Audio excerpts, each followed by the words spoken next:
Ačiū gerbiamas posėdžio pirmininkė. Tai iš tikrųjų apie kokią atsakomybę mes kalbam dabar, apie tai, kaip teikiam į biudžetą pasiūlymus, kaip teikiam pasiūlymus didinti išlaidas tiek pavasarį, kai buvo koreguojamas biudžetas, tiek dabar ir visi pasiūlymai, kurie atėjo iš dešiniosios pusės, buvo patenkinti. Tai apie kokį tada mažinimą yra kalbama. Jeigu Lietuvos biudžetas į biudžetą buvo surinkta 7 milijardai per 6 mėnesius, o pasiskolinta beveik 8 milijardai, 7 milijardai 900 milijonų, tai jau matome, kad mūsų skolos viršyje jau daugiau negu pusė. Tai pagal jūsų 8 straipsnį priimta, kurį dabar žadate priimti, leidžiama skolą didinti nuo 5 milijardų 800 milijonų iki 9,5 milijardo.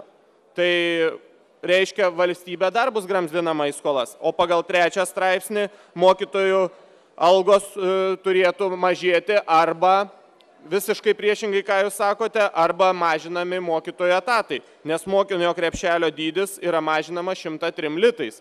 Tai tokiam biudžeto projektui tikrai negalima pritarti.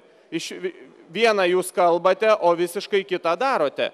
Todėl apsispręskite, ar jūs tikrai norite mažinti mokytojams atlyginimus, ar jūs tikrai norite mažinti mokytojų etatų ir ar jūs tikrai pritarėte tam, kad valstybė būtų gramzdinama į skolas.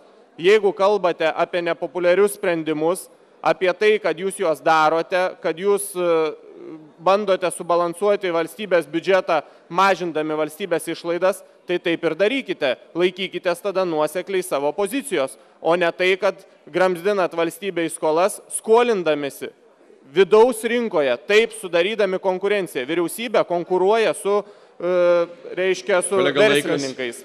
O paskui kaltinat bankus, kad palūkanos išaugo. Dėkoju žodis Andriui Kubiliui už.